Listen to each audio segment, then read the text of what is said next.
this whole question of value is really important. Yeah. Well, you got 20 more minutes to tackle it. Okay. Well, I guess I would start by paraphrasing the Beatles and say that in the end, the value you take should be equal to the value you make. Love it. That's where the world should be. That's what we should be aiming for, is where everybody gets their true fair share. But what fair share means is that the value you take is equal to the value you make. That's the only fair share you've got. Indeed.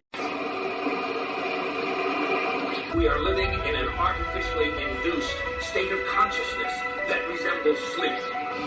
The poor and the underclass are growing. Racial justice and human rights are non-existent. We have been lulled into a trance. They have made us indifferent to ourselves, to others. We are focused only on our own gain. That is their primary method of survival. To keep us asleep, keep us selfish, keep us sedated. You're listening to Toward Anarchy on the Republic Broadcasting Network. Here's your host, Michael Storm.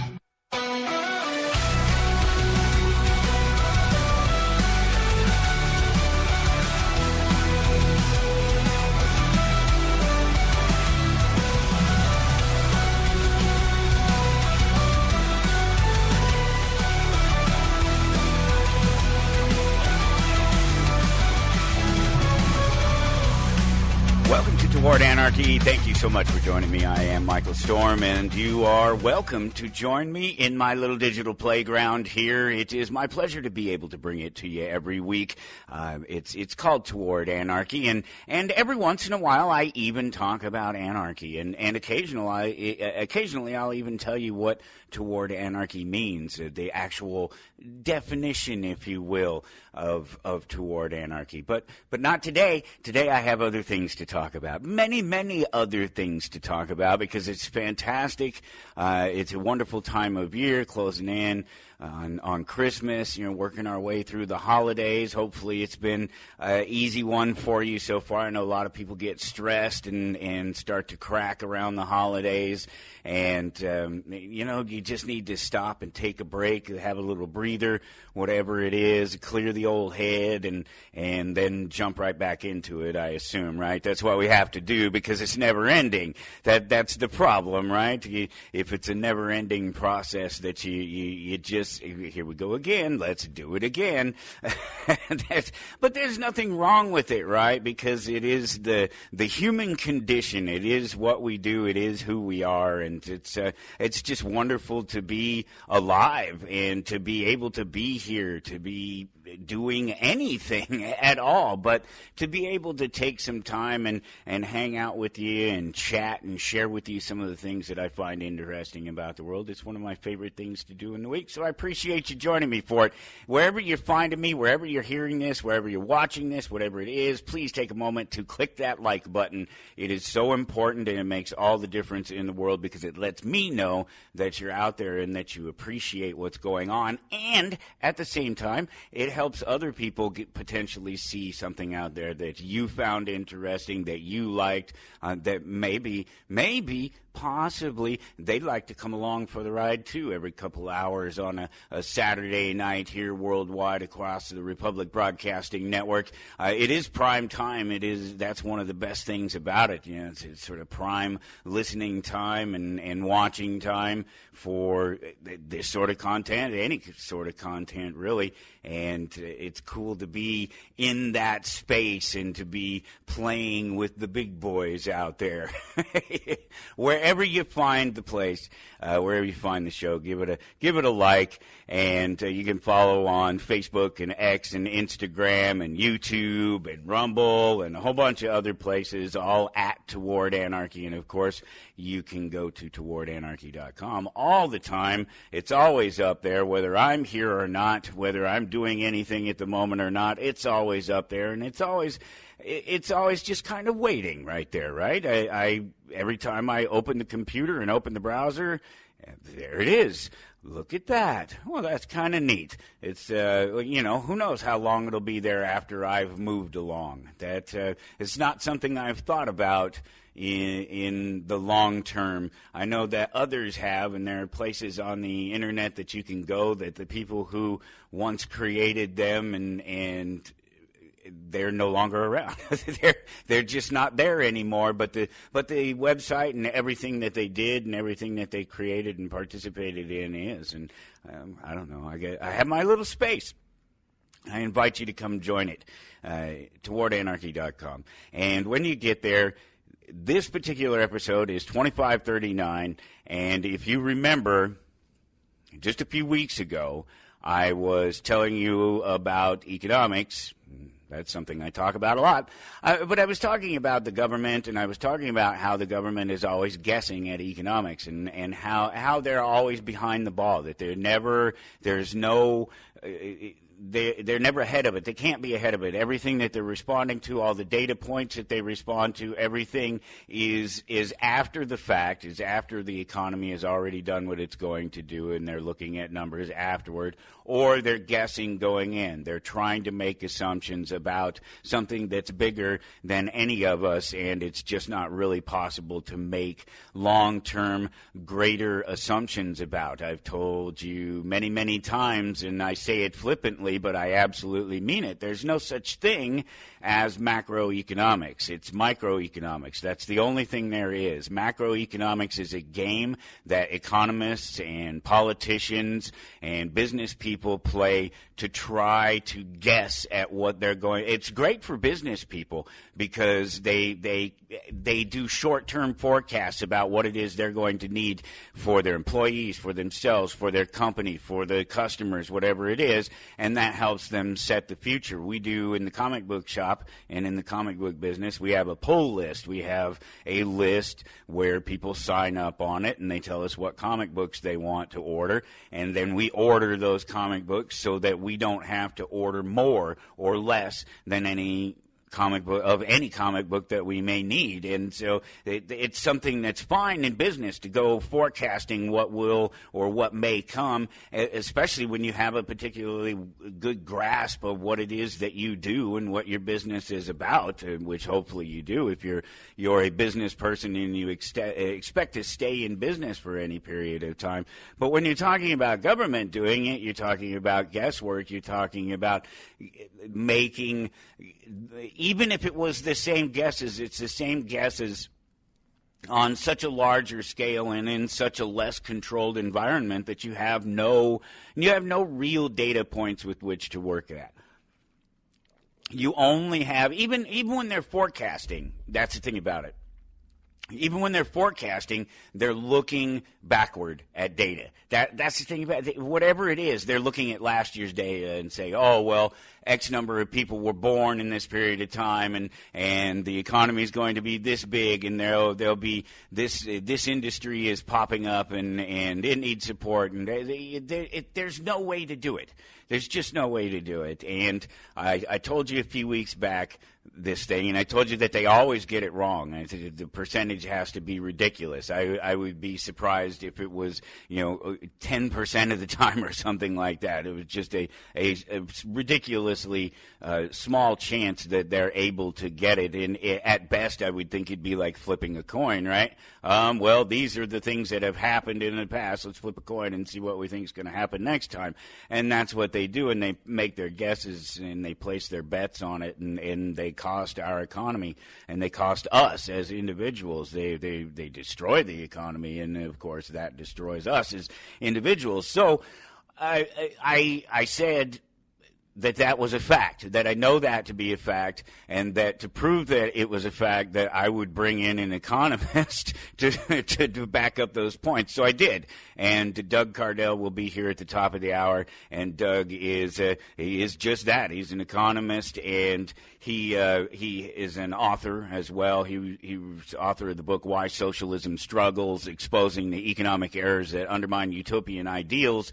And we get into a little bit of that. We talk about that, but we talk about, exactly what I was just saying, not to rehash the whole thing, but to prove that I was right, and that I know what I'm talking about, and that yeah, sometimes I'm wrong, but most of the time I'm absolutely right about what it is I'm talking about, and the things that it's just not that hard to analyze some of these things. That all you have to really do is be paying attention, and I've been paying attention for a long time. And so when I'm telling you that the government is bad and that what it does is guess, when it comes to the economy, I mean it. That's exactly, literally what happens, and that's the best that you get. And any time that they're right, it's literally a fluke. They just get lucky, and that's it. There's no magical formula. They want you to think there is. They want you to believe that they have this whole thing under control, and that all they have to do is adjust the numbers inside the formula, and everything will work out. But that's just not how economics works. I have news for you, anybody who believes that it does. How did we get here? How do we get where we're at right now? If they were good at guessing, if they were good at trying to figure out what it is that the economy is going to do and what people are going to need. They just can't do it. Businesses barely can do it from sort of month to month, especially the larger the business gets. And it's just a pretty insane notion to think that anybody would even try to do so. Go to towardanarchy.com to follow along. 2539 is the episode. Like I said, Doug Cardell will be coming up at the top of the hour, and there's plenty of other stuff there. The links for Doug's websites, of course, are there, and there's a way for you to sign up for the email newsletter, which I send one or two out every year. I need to send one out here to wrap up the year, so you expect an email from me. I have a ton of stuff up there on the page for you this week, a bunch of links. Man, 1, 2, 3, 4, 5, 6, 7, 8, 9, 10, 11 links in there for you this week, and we'll get through to some of them. There's at least one thing I want to talk about before we get there. As a businessman, as a small businessman, a shop owner, a comic book shop owner, and some things that popped up here recently that I wanted to address, and then we'll get into the stuff that's on the website. And the reason that I bring up the stuff about the shop and owning the shop and everything is because it's not just about the comic books. It's not just about my situation. It's a situation that small business owners everywhere go through and deal with every single day. And so I was doing what I normally do, whatever it is, sorting through comic books in the shop or something like that, and I have a big screen TV on the back wall at the back of the main space where we do all of our production, and where the back behind the counter. And I'll be back there shuffling comic books around, bringing, checking off the new stuff that's coming in, make sure that everything's on there, checking off on the shipping, the packing list and everything, and making sure that everything's supposed to be there based on what we ordered and supposedly what they send, because it's not always. Sometimes they send us extra. They did send us an extra book the other day, extra copy of Action Comics for some random reason, instead of the 3 that we ordered. Nobody's on Action Comics around here. There was only there was 4 in it. I don't know. It just happens. But at any rate, I'm sitting there doing something along those lines, checking in. YouTube's running in the background.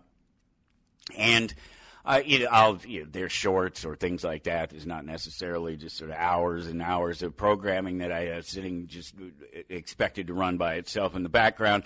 I'll stop and I'll flip through. And I was flipping through and I found it was a couple of things. This happened over a period of a couple of days. The first thing I found was a famous toy shop and their YouTube presence up there. I was already familiar with it, but it popped up an episode where they're talking about thieves. They're talking about somebody who sold them stolen product.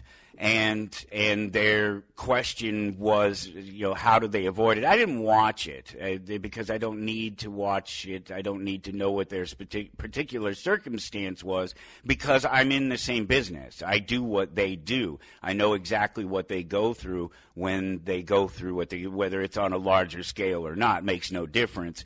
They may be doing more business than we are, but we do the exact same business. So we have the exact same problems. And they were talking about how they had posed the question, and just through the title of the video or whatever. They posed the question, what are they supposed to do about it? What are we supposed to do about it? Somebody brought in stolen goods to us, and we ended up buying it. What are we supposed to do about that? And I thought, immediately, of course, well, that's easily answered, because as a business owner, it's flippant.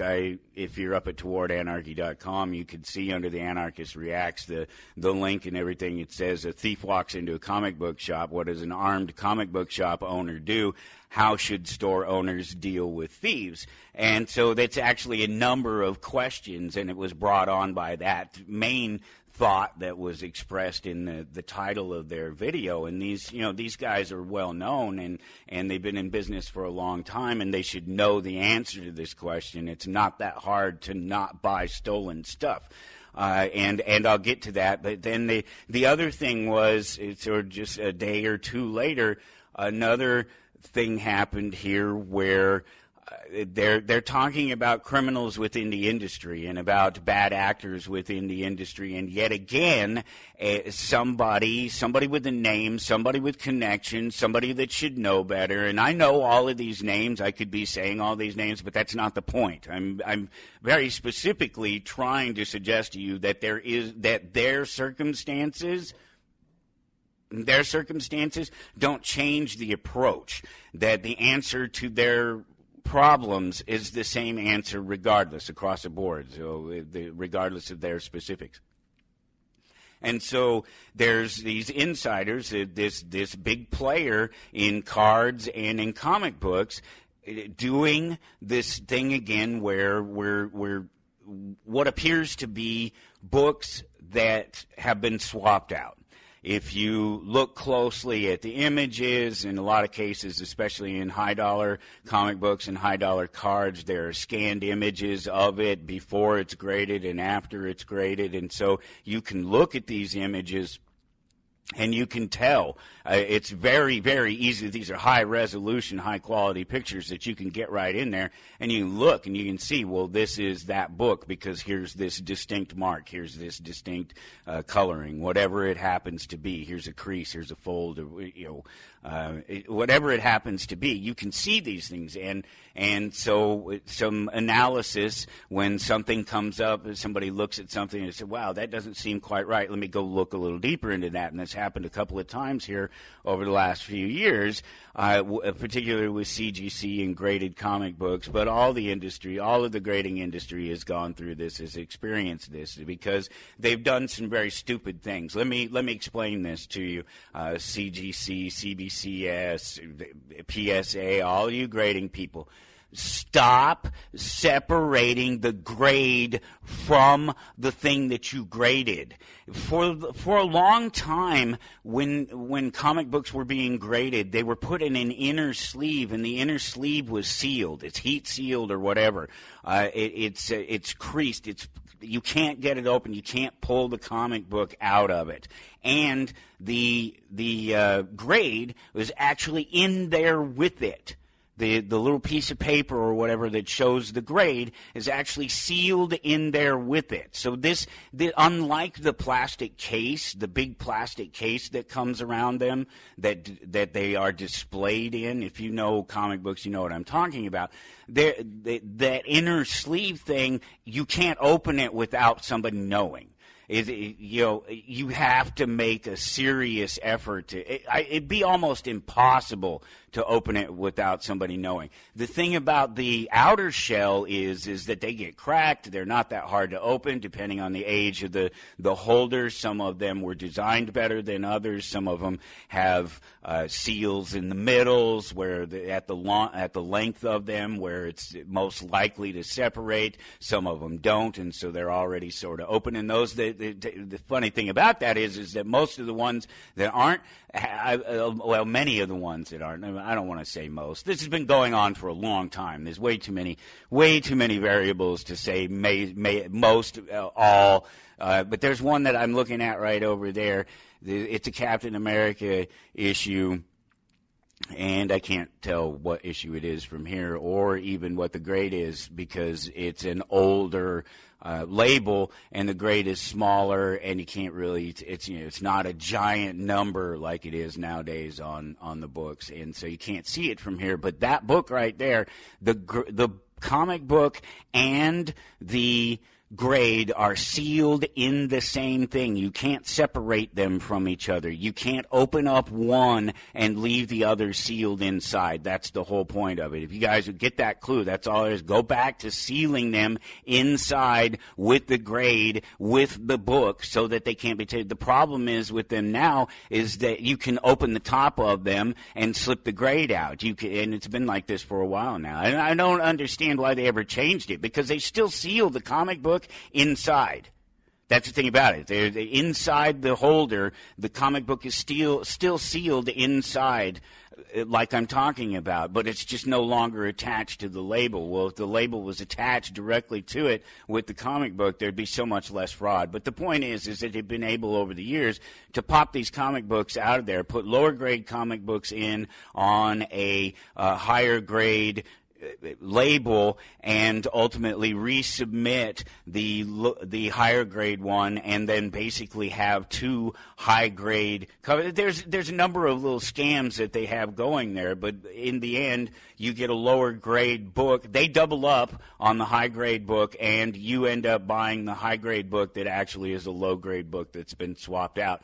And there's so much proof of it, if you know, and if the way these guys have ended up getting caught is they ended up messing around with books that were just so expensive, they were so valuable that people started to notice. There was one guy that had been doing it for so long that if he had stayed away from those larger books, those larger values, he could have got away with it for who knows how long. He had already got away with it for something of a decade, and there's no reason why he couldn't have continued to do it.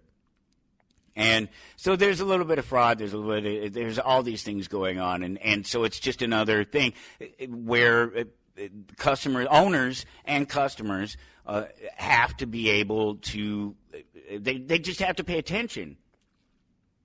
And they have to be able to notice these things, but they need to be able to pay attention. They need to pay attention to what it is they're selling, and know the signs of things. If you're paying attention, if you're in this business, unless you're just some slob, that just threw the business together and decided, I'm going to sell a couple comic books, and you don't know anything about them, which happens all the time.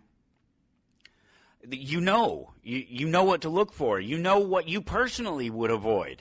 And so you shouldn't be selling anything that you would personally avoid. And so a lot of these people say, I bought this from this guy, and he did that and said everything was fine, and I never thought about it. I just turned around and resold it. Sorry. And some of these guys get away with that stuff, and it's unfortunate because they shouldn't. They definitely should not be getting away with it. There's no reason for it, because it's not necessary unless you're really seriously trying to defraud somebody. There's no excuse for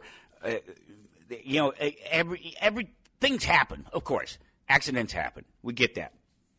But the fact is that they're just not paying attention, and that's the thing with the toy store too, as well. Talking about, what are we supposed to do? How are we supposed to stop people from criminals from coming into the store and selling us bad product or whatever? So let's look at the entire idea. Again, the question is: a thief walks into a comic book shop. What does an armed comic book shop owner do? I'm an armed comic book shop owner. I'm in the shop right now, in fact. Saturday morning, and there's my pistol right there. and I wear it all day throughout the store. I'm here in the store. People see me. They have it. I'm an armed comic book shop owner, and I'm armed for a reason. Let me explain. As a business owner, I have to determine every single time somebody walks in the door whether or not they're there to rob me. Bottom line. I know it sounds like a terrible thing to have to consider, but it is a fact. If I don't know the face that comes through that door, I have to size them up in a short period of time to determine whether they're going to rob me. That's a fact, whether they're going to steal something from me or not. And it's not about racial profiling or anything like that, because if you want the bottom line on that, I assure you the only people who have stolen from me that I know of or have attempted to steal from me, let's put it that way, they were white. They were not people of color.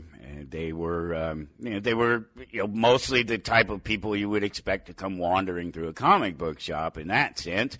But the reality is that it's not a type or anything like that. It's just that's the problem. There's no way to profile. There's no way to know that the person that's walking in the door is there to legitimately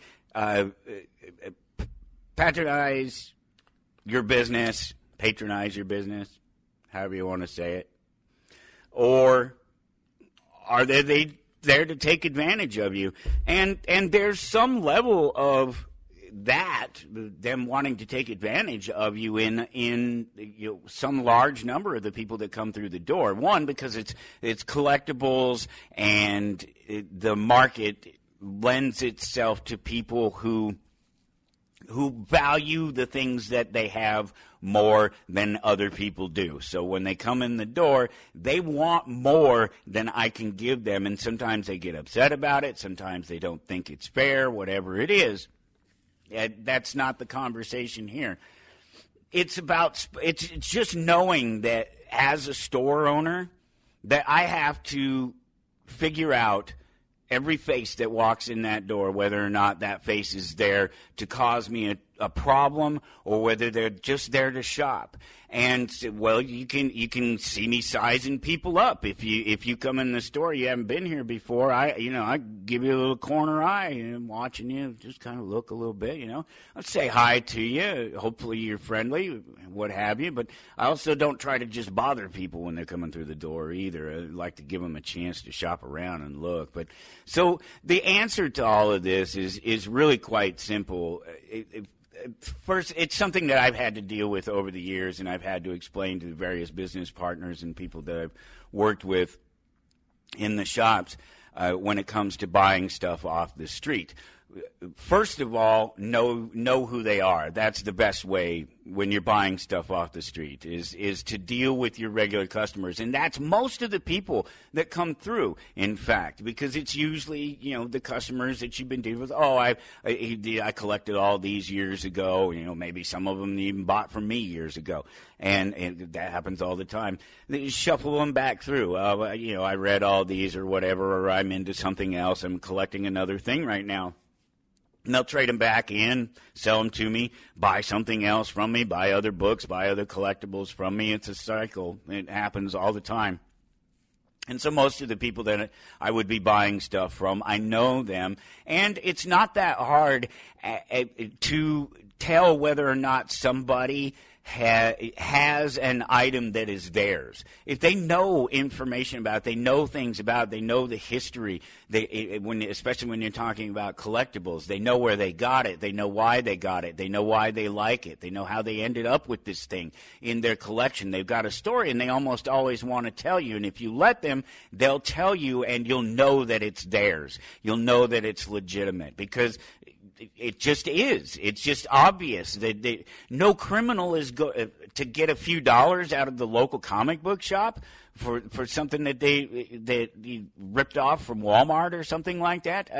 It's not worth it to invest any time in knowing what it is. And so that's one of the ways that you can absolutely be sure you're not buying stolen stuff off the street. But the other obvious way is to just put up a sign. That's what we have here at the store. There's a sign at the store that says, It's right by the counter. It says you can you can trade or sell your collectibles with a valid ID. That's it. That's all you have to do to keep criminals from selling you stuff in your store. If they believe that they're going to have to identify themselves and associate themselves with the thing that they stole and sold to you, then they will think twice about it. It's not foolproof. None of this stuff is foolproof. You had no idea. There's ways that you could go about trying to mitigate the circumstance. That's it. But these are basic things that should be in place. And the taking the ID thing, because if you think about it, comic book shops dealing in sort of secondhand things and buying things off the street, it's close to a pawn shop. We're not loaning. That's not what we do. We don't loan people money. We don't hold their items and give them back to them. That's not what we do. So it's not technically a pawn shop, but in that sense of buying things off the street, it is. And what will happen if people aren't paying attention, if you're not doing it, if the local township decides that your little comic book shop, your little game shop is at the center of redistributing stolen goods, you're going to have some problems. And it wouldn't be at all surprising if they were to come in and do to you exactly what they do to pawn shops, where they make them take pictures of the people, take their IDs, write all the stuff down, put it in a special place and space that has to be held off for 90 days or whatever it is, and you can't sell it for that period, and then after the 90 days you can sell it. There's all these different restrictions and things that are put on these pawn shops because they're dealing in secondhand goods. And there's criminal activity in every space in the marketplace, but in secondhand goods, of course. And so they'll come in and they will force the comic book shops to act like pawn shops, and you have to start dealing with all that extra paperwork. So do yourself a favor if you're a shop owner and put up a sign that says you can trade or sell me your collectibles with a valid ID. That's it. And you will, and you'll keep so many of the people. The other trick is to wear a gun. It works really well. People see you. It's not foolproof, I assure you. I've had people stand right next to me with the pistol on my side as I'm handing them things, and we're looking at product, and he's backing up. Oh, this is neat. Backing up. Oh, wow, this is really cool. I like this. Yeah, maybe I'll come buy one. As he continues to back up, and I'm looking at him, I'm like, and he's backing towards the door. And I'm just looking at it. Don't do it. I'm telling him. I said, don't do it. Don't do it. And there he goes. Takes off out the door. Well, all I do is go around the other side and go out the other door and cut him off. So it's not foolproof, but it's not foolproof.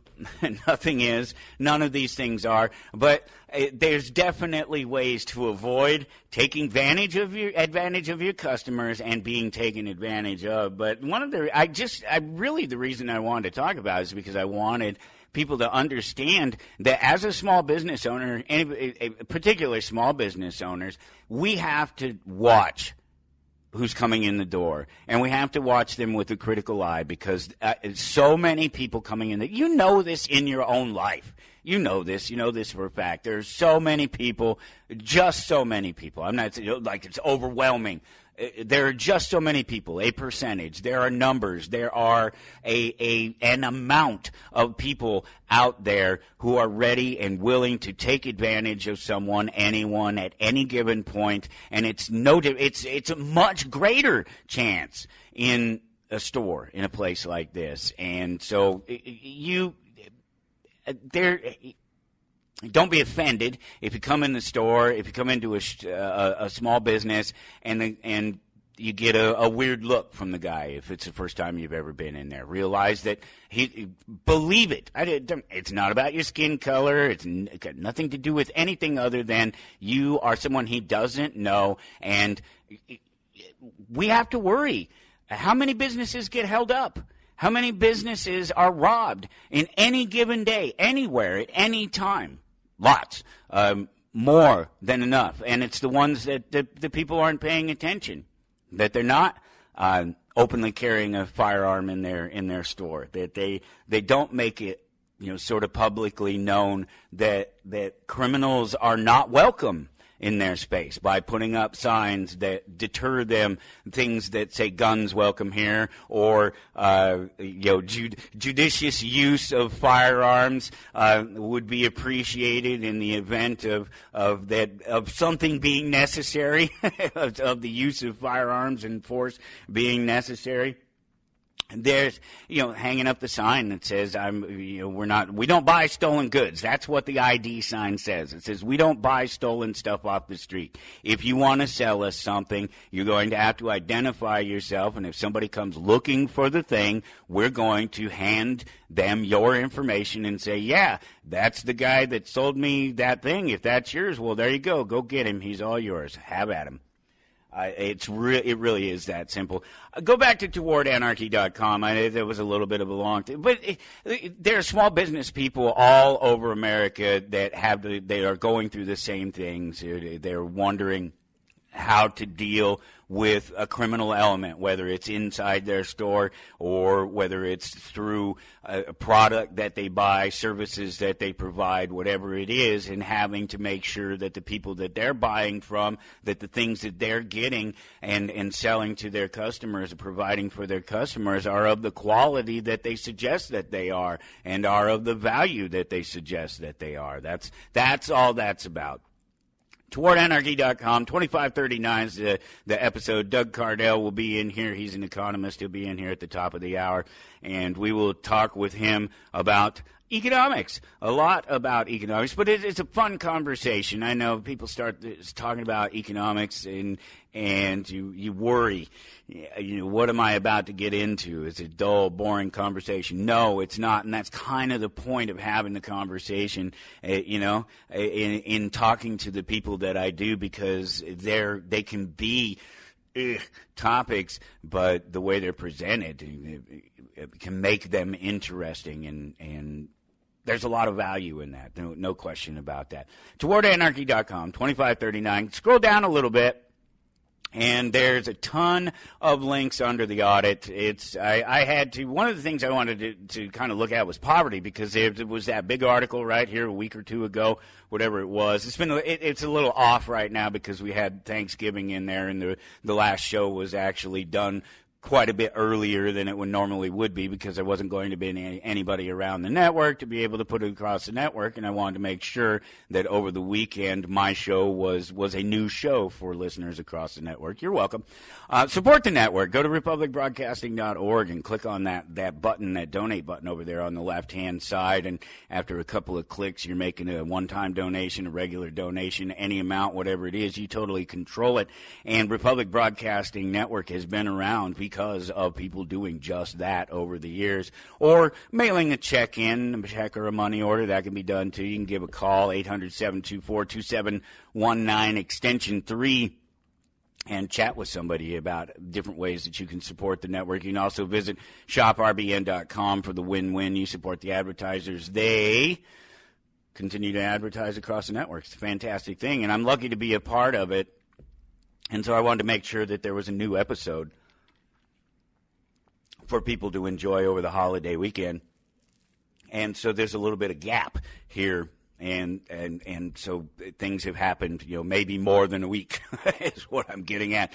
And this particular article, of course, was about this $140,000 minimum wage, basically, that's what the poverty line should be, that nobody should be making less than $140,000. And there's all this conversation about the K-shaped economy. The last few weeks, I've had articles, if you go back over the various pages, I've had articles about the K-shaped economy, and I've mentioned it here and there, but I don't think I've been very clear necessarily, because I've been on about other things. I don't think I've taken the time to necessarily be very, very clear about the K-shaped economy. It's a thing. It's a true thing. It's a real thing. But it's not like straight up and straight down differences, and the fact that they're separating, that they're going in different directions from each other, isn't the important part of whether or not we're talking about a true significant difference in wealth. What is the bottom. It's that floor that you reach, and where everybody's quality of life is brought up. That's the thing about it.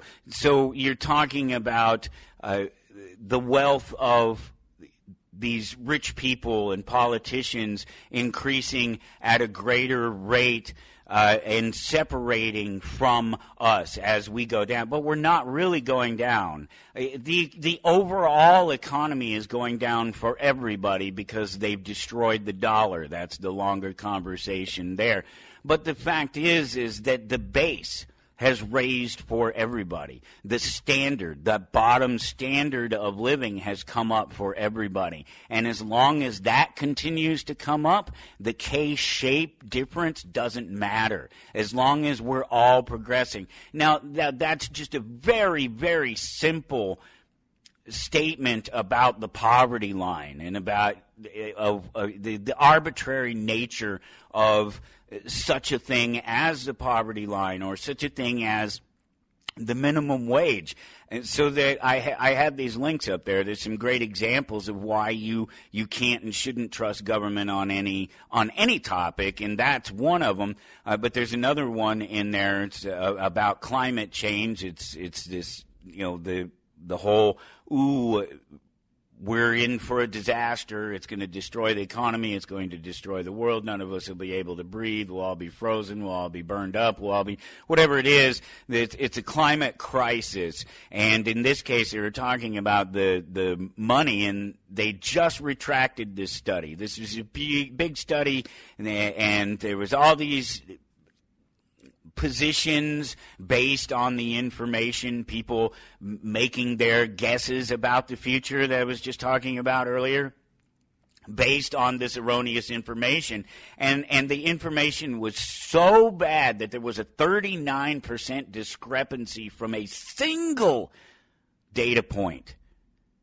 Can you imagine how bad it could be if there were multiple data points of error in collecting the information that they collected? But this at 39% for one single data point, and so they had to retract the study. They say basically it's going to destroy the economy.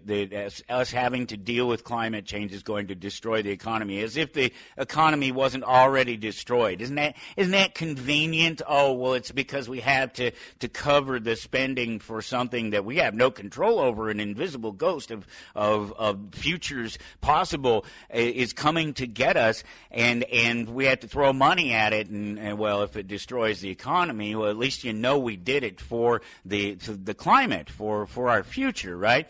It's very convenient for them to come up with all these reasons why the economy should fail, other than the fact that they've manipulated and destroyed the dollar. And just to reiterate the point about something that I've talked about for years, again, another link in here about why you can't trust government and why they shouldn't be making economic guesses, because that's what they do. They guess. They're always wrong about the jobs numbers. I've been talking about this for years. It's become popular in the last couple of years. It's actually a thing that everybody notices now, but for the longest time I talked about all the time and just try to remind people that those numbers that they hear were never real. The numbers that they heard weren't real, and then they never heard the numbers that were adjusted 2 more times throughout the year, and that they were almost always adjusted to the negative. Again, this is government guessing. They're guessing about jobs. They're guessing about things. At least with some of the jobs, they have some basis for the guesswork that's relative to what I was talking about in terms of business owners trying to figure out what it is, project their needs for the next quarter or the next year or whatever it happens to be. There's some of that, but there again, this macro scale that doesn't exist. There is no such thing as macroeconomics. This scale that doesn't exist, that they just pretend does, that they just make up. Oh, well, it'll be this or it'll be that, and maybe we'll be off by 39% or whatever it happens to be, and then there's no culpability for their errors either, and that's the bad part, right? That's the worst part of it. One more, just the sense of arbitrary numbers and what they're messing with the economy and the minimum wage. There's yet another imaginary line that you're not supposed to cross, and that was that poverty line, and that is that article. That is information about that article, the $140,000 target that we should all be making, I guess. I think that may even be the original article, whatever it was, Washington Times or something along those lines. Again, the link's up there. That's why they're up there. So we don't have to talk about every single nuance detail. I don't have to go over every single one of these things line by line. I just drop in the link. I give you an idea of why I think that there's something wrong with what they're talking about. It wouldn't be unusual for me to call somebody an idiot or a retard or something even more like that because of the garbage that they try to shove down people's throats.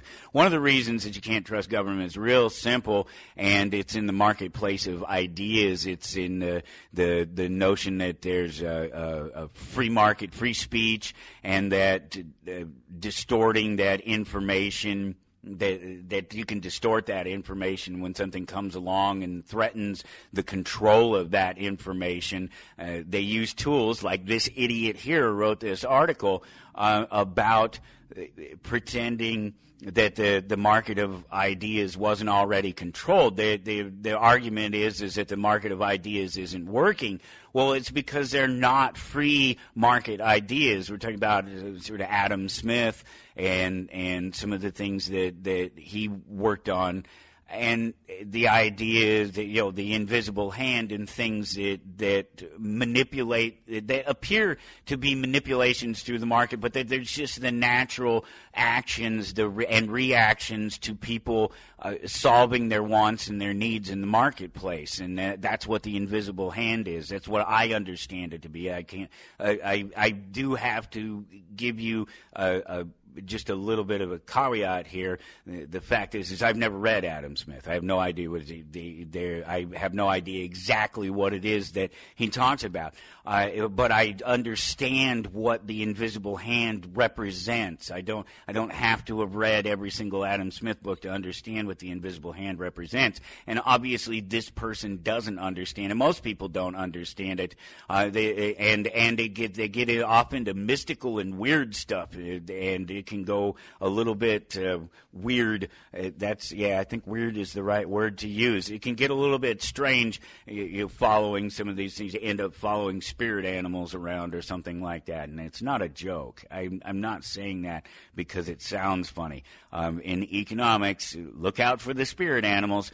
And that's a poor attempt at, a sort of invisible hand type of idea. But the fact is that the marketplace of ideas, that marketplace out there has always been corrupted. It's always because we're talking about the free exchange of information.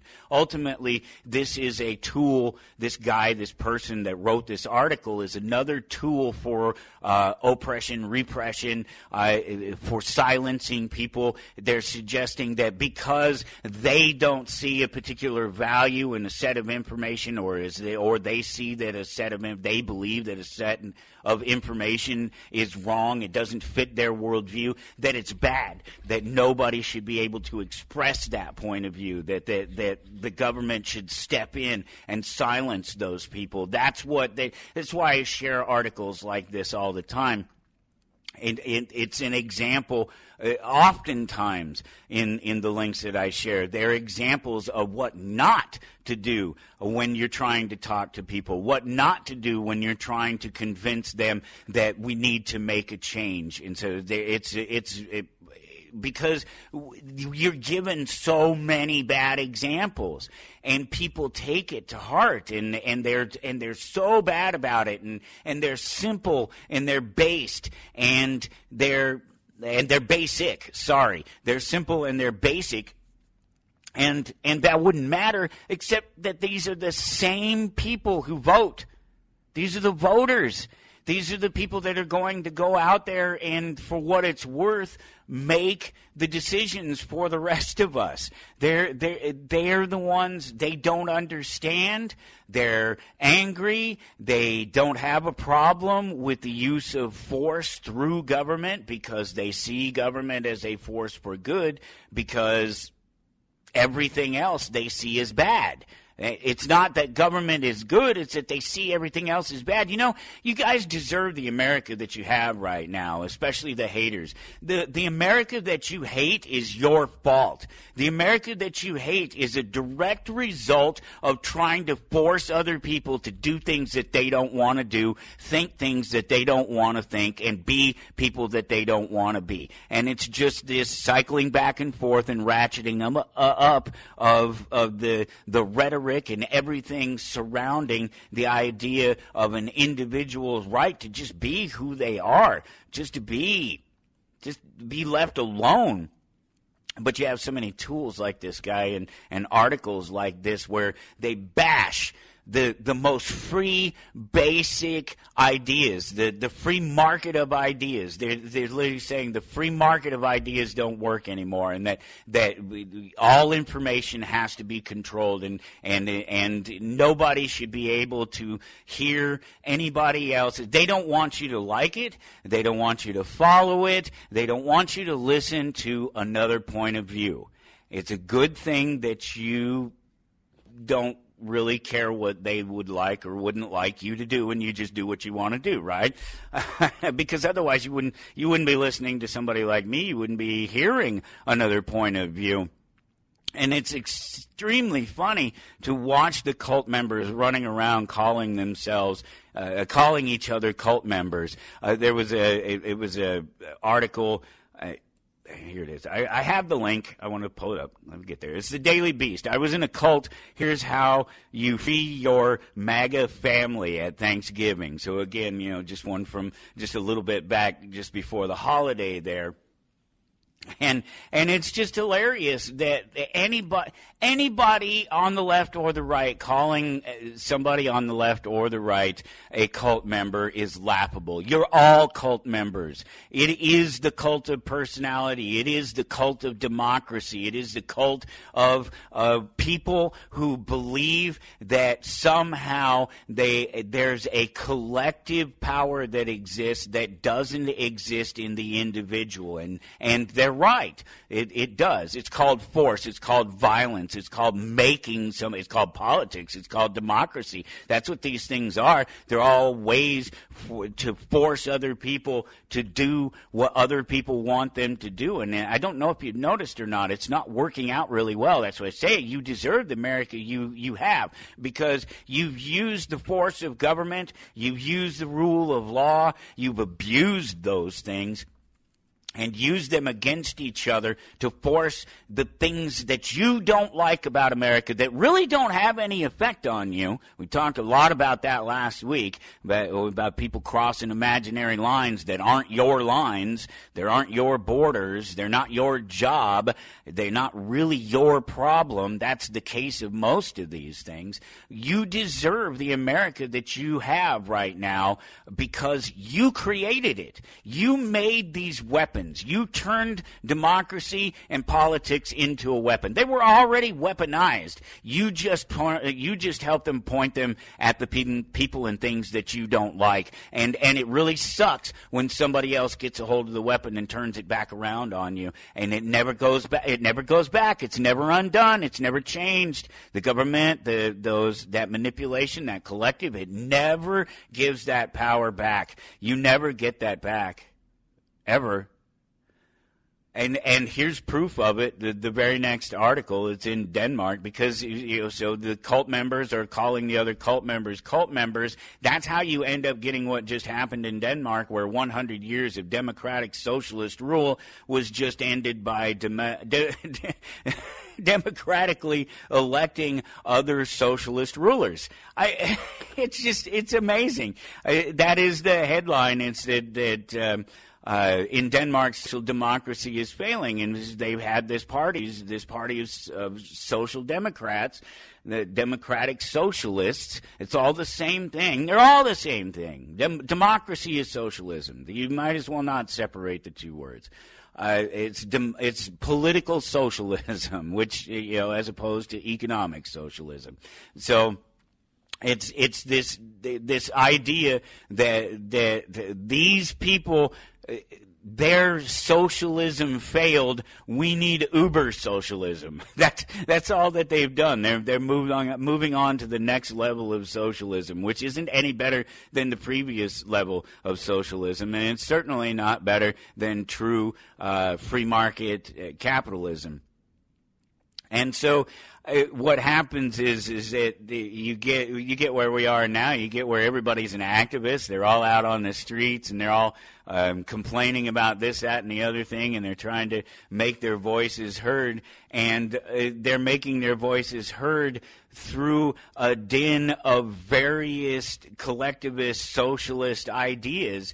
And they just want more socialism, need more. I want more of it for me. It's about me. It's about our cause. And they create narcissists, and it even makes them psychotic. There's an article up there. There always is. This is is participating in active groups linked to increased narcissism and psychopathy over time. And they're specifically talking about the sort of environmental activism in particular, but it's the same. It's the same for political activism or that's really all there is.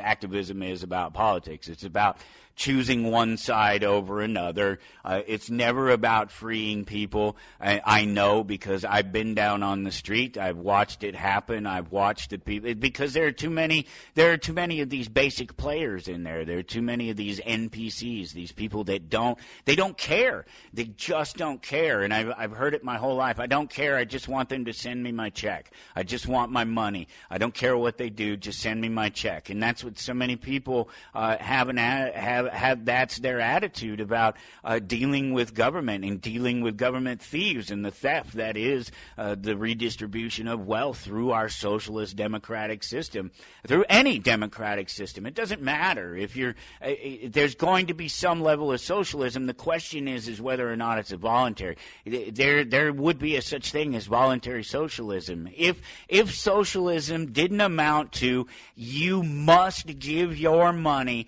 to make sure that everybody has, or that you only get X amount of money, you can't have any more, you can't have any more wealth, can't own any other property or whatever it is.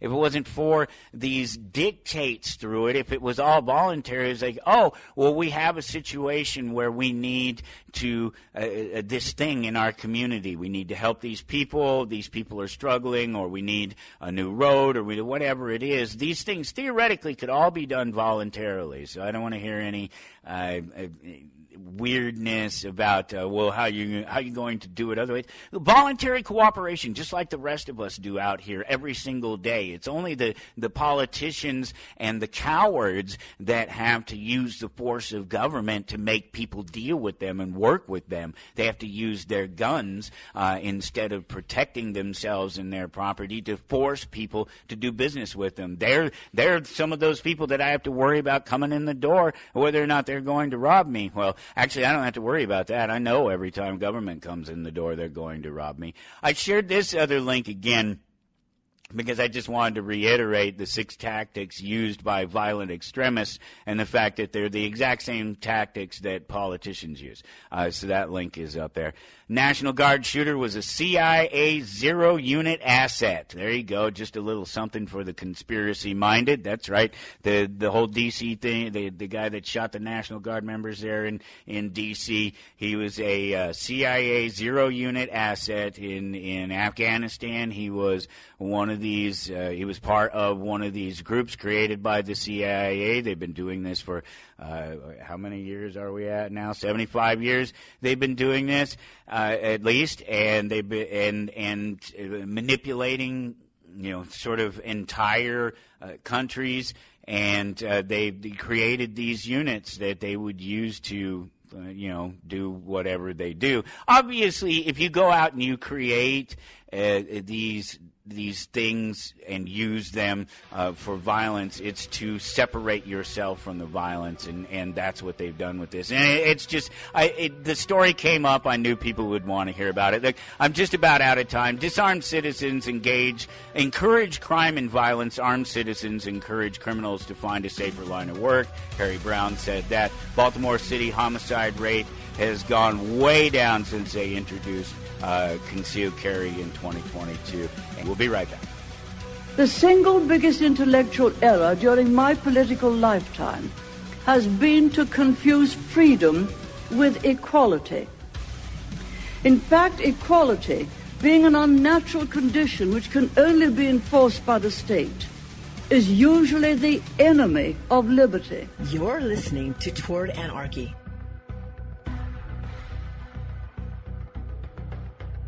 I don't have to tell you things are bad. Everybody knows things are bad. It's a depression. Everybody's out of work or scared of losing their job. The dollar buys a nickel's worth. Banks are going bust. Shopkeepers keep a gun under the counter. Punks are running wild in the street, and there's nobody anywhere who seems to know what to do, and there's no end to it. We know things are bad, worse than bad. They're crazy. The air is unfit to breathe, and our food is unfit to eat. I don't want you to protest. I don't want you to riot. I don't want you to write to your congressman because I wouldn't know what to tell you to write. I don't know what to do about the depression and the inflation and the Russians and the crying in the street. All I know is that first, you've got to get mad. You've got to say, I'm a human being. My life has value. You're listening to Toward Anarchy on the Republic Broadcasting Network. Here's your host, Michael Storm.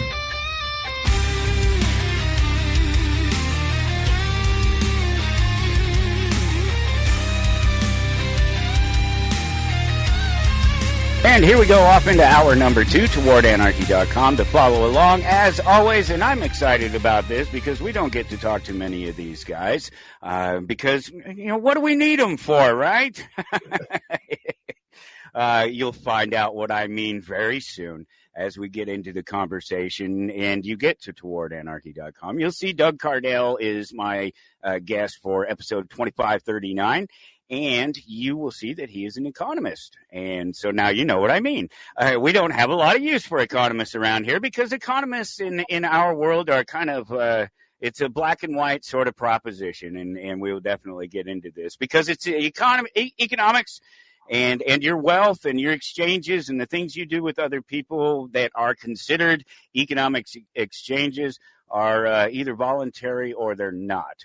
And so wherever we go from there, if it's a starting point for us, then we can get to somewhere else. And that's why I think we lose with this whole government manipulation and control of the economy. But he has a book. It's called Why Socialism Struggles, Exposing the Economic Errors That Undermine Utopian Ideals. And there are plenty of words in just that title that we could spend the hour trying to unpack and exactly what they mean and what they mean to who and whom.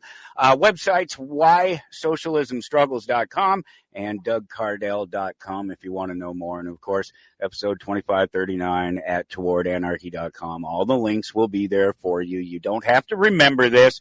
Just click that like button while you're here, while you're thinking about it, because by the time we get into this conversation, you're going to forget and then it'll be all over and you won't have done it. Doug Cardell, thank you so much for joining me, my friend. It's really great to get a chance to chat with you. I jumped on the opportunity immediately because you are an economist, and I do like to talk about the economy. And we have, as I was saying, my audience is definitely one that has a different view of economics, regardless of who you ask among the anarchists. They have a different view of economics than is the mainstream. Whether they're left economists or or left anarchists or right anarchists, they're going to have ultimately a view of the economy that's entirely different than what we get in the manipulations of government. So I'm always interested to hear when somebody comes, brings an idea to me. Hey, let's talk about economics. Let's talk about politics. Let's talk about something that is important and that influences so many people, and yet they don't realize it, and we're told not to talk about it. We're told not to talk about money. Don't talk about how much money you make with your friends. You're just going to alienate them. Don't talk about it with your coworkers. Don't talk about the politics. Don't talk about religion. All these things that have these massive impacts on them, and we're not supposed to talk about them. So that to me is a great place to start. Thank you so much for joining me, Doug. I'm happy to be here, Michael. Good deal. So tell me about you, how you end up being an economist. Let's get there, and maybe fill us in on maybe some of your philosophical ideas in terms of Chicago school, Austrian school, Keynesian, something like that. Give us a finger to point at you and go, no. No worries. Point all you like. I'm a big boy. Well,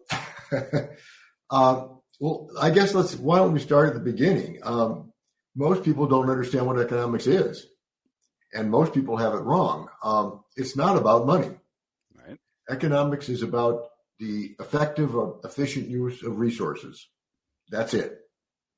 And so I would suggest that every decision you make in life is an economic decision. Indeed. Because every time you make a decision, you're trading one thing for something else. If you're making a decision of whether to sit on the couch and take a nap or watch TV, I would argue that's an economic decision. You're giving up a valuable resource, your time, and you're trying to make a decision about what to buy with it. And you can buy anything you want with it. And so I would suggest that this is not limited to humans. Every living organism operates on the principle that it has to operate efficiently and effectively if it's going to stay alive. Now, they may not do it consciously, but if you put a plant in a room, it's going to grow toward the window.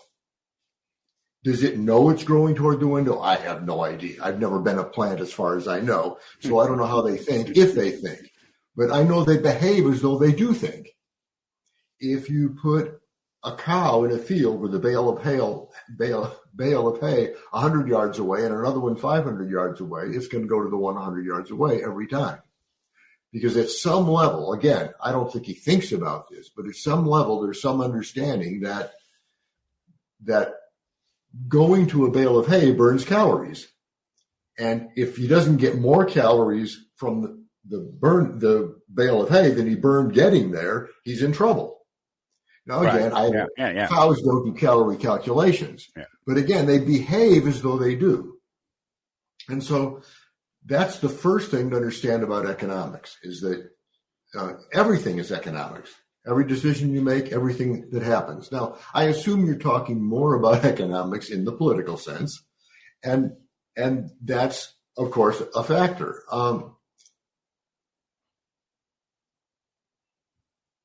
I guess from a political standpoint, my first and most important concern is about socialism. I know you mentioned government interference, and that's the ultimate in government interference. Most people don't understand what socialism is. They don't understand what capitalism is. They don't understand a lot of these things. But socialism, the actual definition is the state owns all property and controls and owns the means of production. So that means literally the state controls everything. You can't get any more government control than that. You get right. Some people think of fascism as being the opposite of socialism. Well, that's just silly. They're both centrally planned economies. And as centrally planned economies, the only true opposite of socialism would be absolutely no government control. And that doesn't work either. Places like Syria, what are called failed states, places where the government has no power or there isn't even a government. Now, why is that a problem? Well, if you can't protect personal property, if there's no protections for patent law, if all of those things don't exist, you can't have a society. And so you need some order, but I would suggest that the ideal is the absolute bare minimum. You protect the citizens, and that's it. And as little interference in the economy as possible. Now, how much is, what do I mean by a little? Well, it's like this. If you have to have enough protections to make things work. And what makes things work is preventing bad actors from doing bad things. And so I'm all for the government stopping monopolies. I'm all for the government stopping people from doing things that harm the economy. But we have to be really careful about that, because what I mean by harm is not tinkering with it. That's the real problem, is that the government gets itself into situations that it doesn't know what it's doing. Let me give you an analogy. A true capitalist economy works on the principle of spontaneous order. Spontaneous order means that it's a self-organizing system. And you've probably seen videos of flights of birds turning on a dime altogether without a leader. That's spontaneous order. Another really good example is our bodies. Our bodies are not under control of our brain. We tend to think they are, but they're not. Why aren't they? Well, first of all, more than half the cells in your body aren't even human. They're viruses, bacteria, fungi, other stuff, and clearly your brain has no control over those. They aren't even part of you. They just exist in there. Even the cells of your body are outside your control. Consider a cell in your liver. That cell doesn't know you exist. To you, to the cell, you and that liver are an environment. It just lives in this place and does its thing, whatever its thing is. Okay? And it's not trying to help you. It's not trying to hurt you. It has nothing to do with you. Now, when I talk about the government needing to police bad actors, a good example of that in the body would be cancer.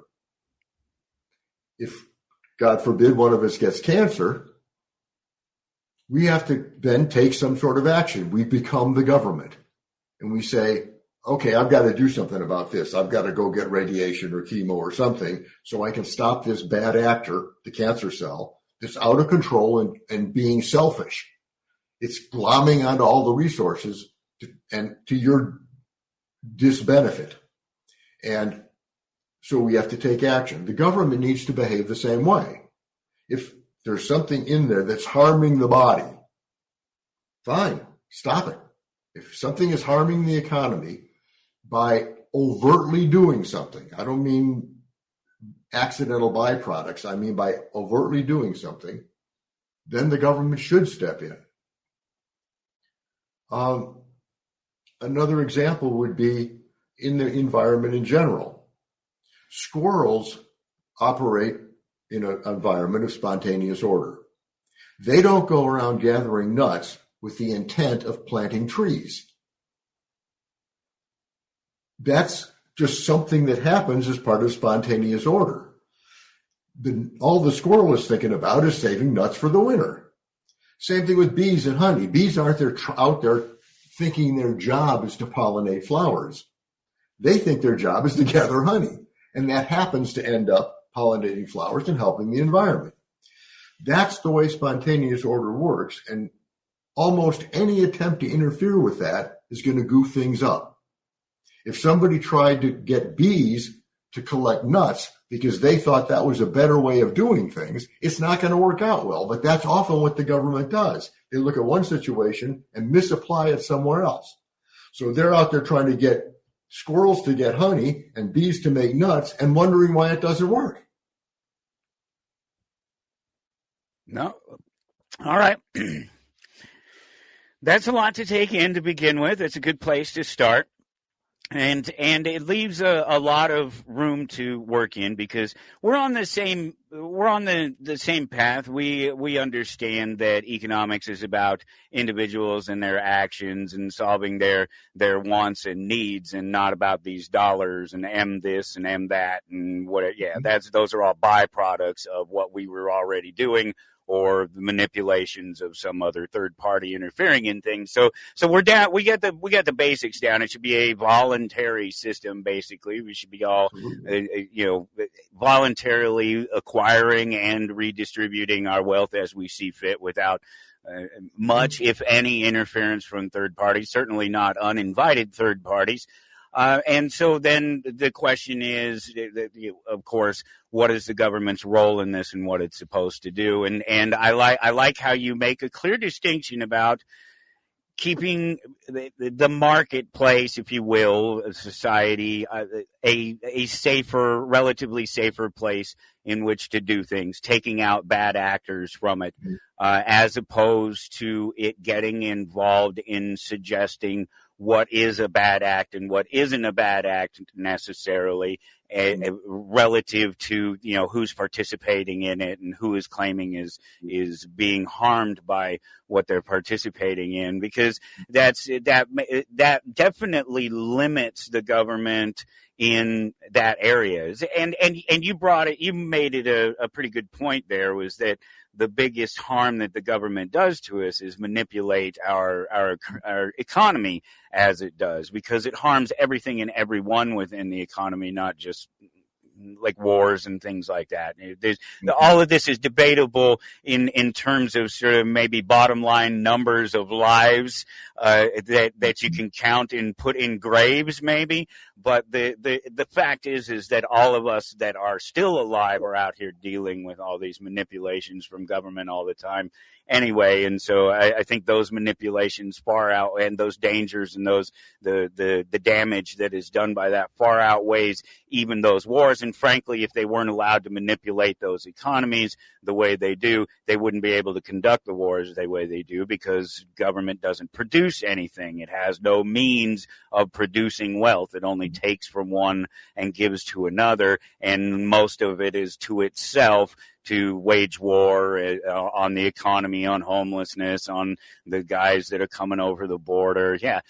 So I think we're in a pretty good space there. The only problem then, of course, becomes from the anarchist perspective is when you're talking about government, you lose the voluntary aspect of things, particularly as it gets bigger and bigger. The smaller the community, the more likely you are to be able to, whether you do or not, participate in the governance of your community. But as it gets bigger and bigger, you lose the individual in it, and it becomes harder to find the individual in it, or want to be the individual in it. In fact, you see so many of us out here ignoring the whole thing and just trying to go on about our daily business and our daily lives, if not try to escape the whole thing.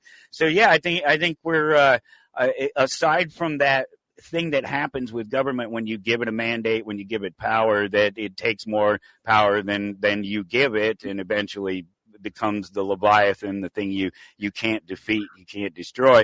Yeah, it sounds like we're in the same space there. Mm-hmm.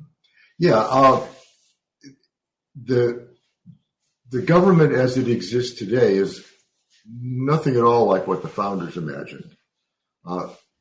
Early in our history, most of the power was with local governments, as you said, in smaller situations. Then a little more, some with state governments, and very, very little with the federal government. The federal government early on was relatively impotent, right, and as it should have been.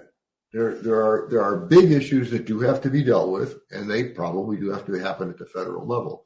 But most of them are not. Most of them are much better handled at the local level. Certainly things like wealth redistribution, if you want any at all, happens much better at the local level. In fact, it was probably handled best when it was done by religious organizations and charity organizations, because they're in a position to decide whether the person in the safety net is using it as a hammock or a way out. Mm. And I think that's a really good point, because up to the point where we have the Federal Reserve, most of those things were handled by those types of organizations, churches and other, associations. And, even the average black man, sort of had insurance, and, he wasn't just the poorest person on the block or, whatever it happened to be. There was a lot more safety net then, but you get to 1913, you get the Federal Reserve, you get the current dollar basically, and all the manipulations that come after that. And what happens is exactly what happens in the economy when the government gets to decide who the winners and the losers are. That not everybody gets serviced because they don't have their choice in the marketplace. They don't have the option to go over here, or that option is literally taken away because of the actual economics of it. You can't compete with free.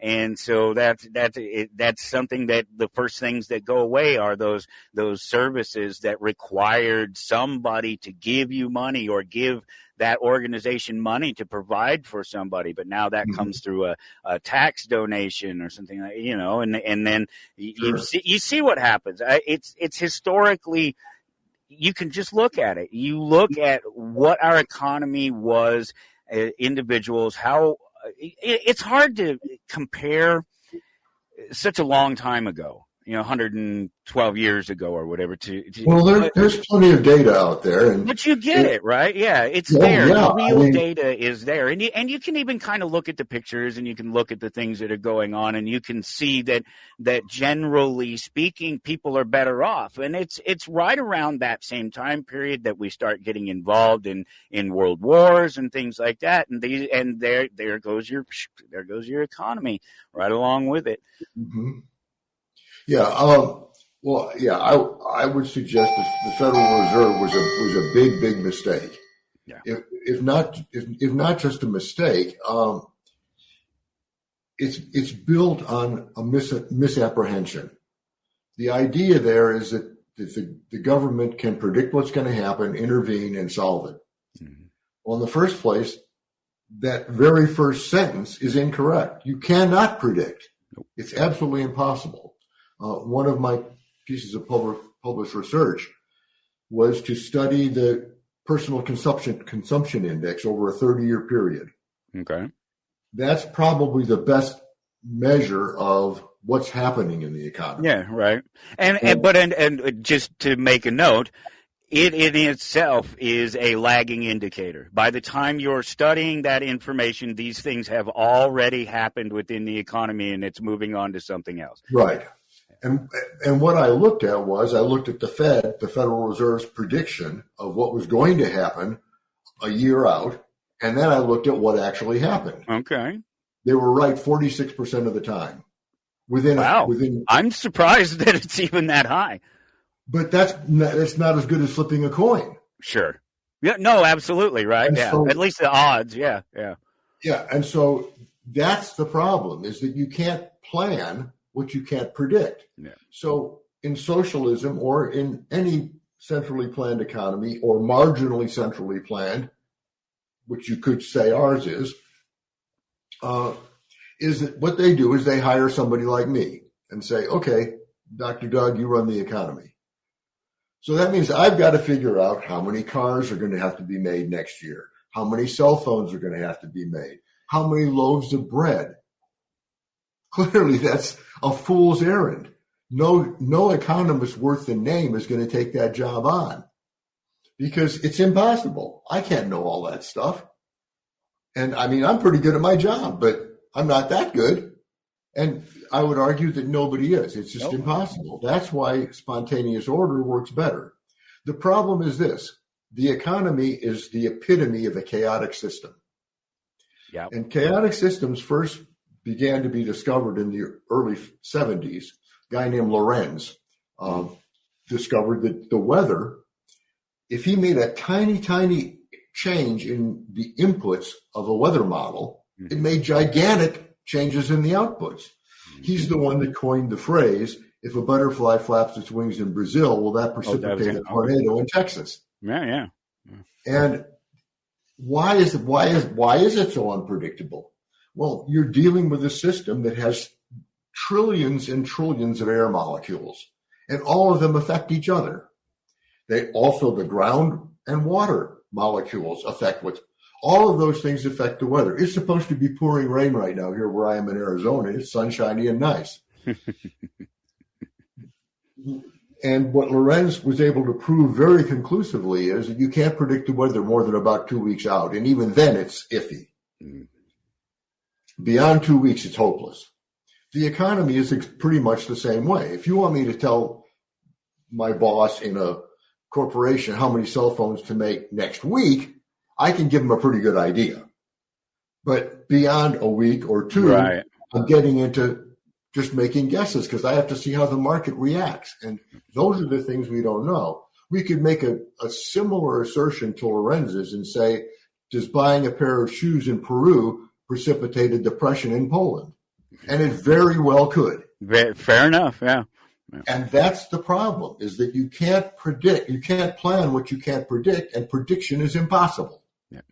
So any attempt to plan the economy, even to nudge it, steer it, is more likely to go wrong. Like I said, the Fed was wrong more often than they were right.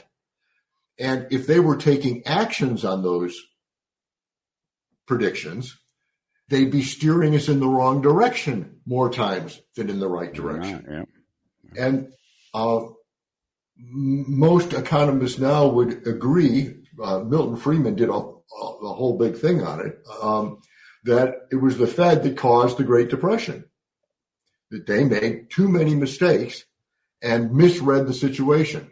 And in fact, in the 90s, Bernanke, the Fed chairman at that time, said, Milton, you were right. We did it. We're sorry, but thanks to you, it won't happen again. Mm-hmm. But 6 years later, it did happen again with the housing crisis, thing in 2007, 2008. Yep. Because every time they try and tinker with something, there are just too many unintended side effects. Yeah. And those unintended side effects are the things that mess things up. Because in spontaneous order, things can shift very, very quickly, like that flock of birds. Okay. We as the people, as the actors in the economy, don't need a leader. And because of that, we can respond really quickly. We can say, oh, that's a bad product. I'm going to stop buying that. And it's amazing how many times people will do that all at the same time because people recognize stuff. By the time the government can act, the time is long since passed. They're way behind the power curve. Yep. And so they can't. I try to explain that point to people all the time, that very point. It's so important that everything the government does is a reaction to something that's already happened in the economy. If people talk about the stock market is reacting to yesterday's economy, not to tomorrow's, relatively, but the stock market is all of these things, all of these data points and things that they come out with, and they're trying to impress everybody. They're going through trying to come up with the numbers. I guess maybe they came up with some numbers just now today because the government was shut down and they had they didn't put out the numbers. Nobody seems to remember that just before all that happened, they fired the guys that were doing the numbers because they didn't say the right things. And when I say the right things, I mean they didn't carry the government narrative. They were actually exposing that things were not as good as they say they were. And so, we get your little K-shaped economy thing going on there. Yeah, it's interesting to watch with people with a thing like that you try to explain something like that to them, and it seems very simple to the person that's spent some time just sort of understanding people. I'm with Mises on the claim. I don't know what the full claim is because I've never read it, but I get that economics is about people, that it's about the actions that people take, and that you're more likely to know what somebody is going to do economically if you know that person than if you don't know that person, obviously. Exactly. And so trying to simplify economics and to explain to people the simplest little things like that, they don't get it because it's too easy. They've been presented with this idea that the economy is overly complicated and it's hard to manage. But no, the things that you're seeing, understand that it's after the fact. The economy has already done what it's going to do, and then these guys came along and put a name on it, put a number on it, put a point, a period, or something on it. Yeah, and I mean, I'm all for transparency, but I certainly wish that the media would spend less time publishing numbers that they don't understand. Mm-hmm. They put out too much stuff that lets the average person think one thing when it's really the opposite of what they think. When it's the opposite, and then they don't follow up. The jobs numbers are a perfect example like that. It's funny how it's only fairly recently that most people realize that the jobs numbers are something that they're manipulated multiple times throughout the year. It's not just the numbers that you get each month when they talk about the numbers. And so that what happens is, and it's only been really recently because it's something that I know as an economist, whatever, somebody who watches the economy as a people watcher, I know that it's something that it changes. There's 2 or 3 more changes to each individual jobs report that comes out each month, and it's it's like 99% of the time. It's ridiculous that it's almost always for the negative. They've always overestimated the economy. It's certainly when it would be to their disadvantage to admit that the economy is not as great as they say it is, because then some of them start losing their seats and their votes and things like that. So, yeah, it's great to be able to sort of reiterate some of those basic things with people and get them to come on. Pay just a little bit more attention. Learn just a little bit more about maybe the difference between currency and money. Just the textbook definition of the difference between currency and money, and then just go from there logically. Just take a little logical trip down each one of those paths and see where it goes. One of them is unsustainable. Mm-hmm. Well, along those lines, I think another real key distinction that would help a lot of people is the notion of value. Yeah. Most people don't understand that at all. Most people have a tendency to believe that things have some innate value. They don't. All value comes from our perceptions. And so nothing is valuable without those perceptions. And that leads to people thinking that a certain amount of labor has some value. They want to talk about things like a minimum wage, or labor has no inherent value. You can go out and dig a zillion holes tomorrow and not get paid a dime. And you've worked hard, yeah. But you've created no value. Yeah. And I guess one of the most important messages I would give your listeners is don't work for a living. You should not be working for a living. You should be creating value for a living. If you approach each day saying, what value can I create today? You're going to do really well. And you're going to feel good about it. And that's the other key factor is, yes, then you will feel really good about it. Yeah. And so even in the job someone is in now, if they can find ways to see it as creating value, that alone will make them feel better. If you're passing out hamburgers at McDonald's, and if every thought in your mind is, what can I do to make this customer have a better experience? What can I do to make this a really valuable hamburger to this customer? You're you're going to end up owning McDonald's someday, probably, because that's the key. We have to, that's what you and I are doing right now. We're not here trying to work for a living. We're here trying to create value for the people that are listening and watching us right now. Yeah. And that's the key. That's what everybody should be doing. But unfortunately, we never explain that to anybody. And in fact, well, because most people, when you say the word value, they start to think in terms of price, and those things are interchangeable. But there's a difference between them.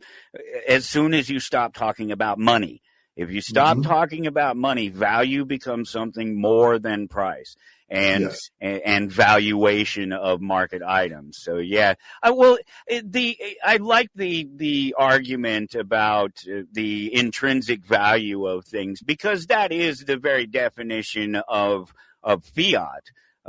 In economics, is that it's inherently valueless currency or method of exchange, whatever, that there's nothing behind it, that ultimately that it can't be used for something else. That's the point. It can only be used to facilitate exchange, and so it has no other value. That's where I think people are disconnected when they think about terms of value. Gold it has an intrinsic value in the sense that, well, it may not be worth something to me necessarily, but it's always worth something to somebody else because it can be used in industry. People love it because it's beautiful. Whatever those things are. I love to use musical instruments as a way to talk about the difference between money and currency, because a musical instrument is a valuable, useful thing to somebody that can play it, or somebody that wants to resell it. But to somebody that can't play it or isn't in the business of reselling musical instruments, they're useless. So they make a very good distinction when you're talking about the inherent value of a thing, when there's no such thing as inherent value in a thing, at least individually. So yeah, I love the time period that we live in, because there's a distinction. Well, there's a tool that we can all use that's used around the world every single day for millions of transactions every day to find what you could consider to be a value of something, a relatively something that most people are going to say, yeah, that's the value of that thing. That thing costs about $5. Why? Because you can go look it up. It's not my opinion that it's $5. It's an aggregate number of transactions from people all over the world in different places that tell me this thing's worth $5. Sure. eBay. I love living in the age of eBay. Well, just so you know. Oh, beautiful. A musician, yes. Good deal. So I can you relate understand to your example. 100% that analogy. You don't need to even think about that one, because you're already an economist and you're already a musician. You understand. Extremely valuable thing to humanity, to the individual that can play it, but to most people who can't play one, don't mean nothing. Yeah. As far as fiat money is concerned, I can conceive of systems where fiat money would be okay. Absolutely. You would have to, first of all, you would have to fix the amount and only grow it in response to, say, GDP. Mm-hmm. So as the amount of stuff increases, it's reasonable to increase the money supply, because then at that point, you're not changing the value of the individual dollar. Right. You're just making it keep up. Yeah, that's what everybody's trying to do with the tokens and the digital coins and things, is trying to find ways to back them ultimately, so that they have, because Bitcoin is just so terrible. Bitcoin is a collectible. You see what's going on behind me. I own a comic book shop. That's what I do. That's my value to the world. I encourage people to read, even things that people tell them not to read. That's what I do.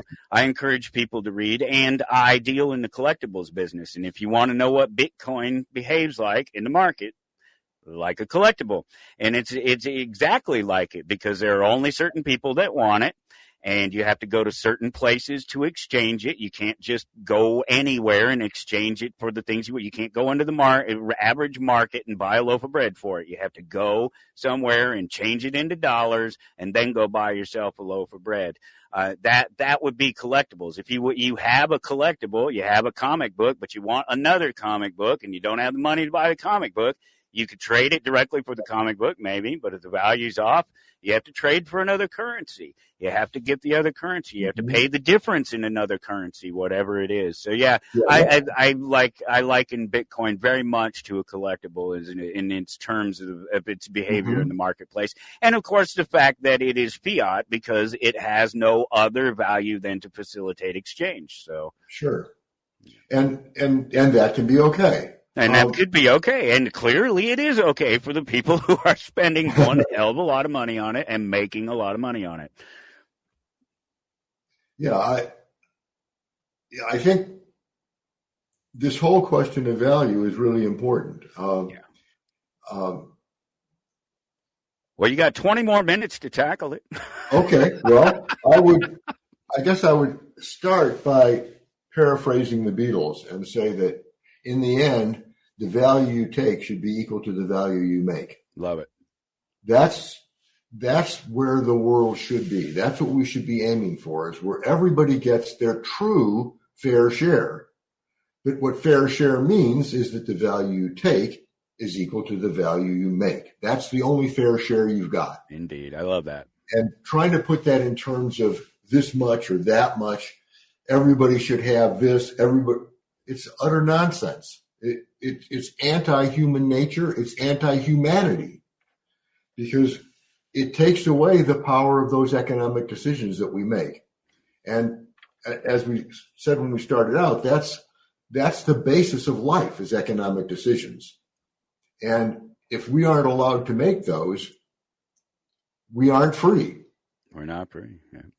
And those are the things we have to be shooting for. But we can only do that if everybody understands what we are shooting for. And so the other thing that people don't understand about value is the idea of negotiation. That, let's say you and I go out to eat, and you love breadsticks and I like salad. Now, if I decide that I'm going to trade the breadsticks that came with your meal that came with my meal for the salad that came with yours. Okay. And it turns out that my salad on the menu costs twice as much as your breadsticks cost. Does that mean we did not get a fair trade? No.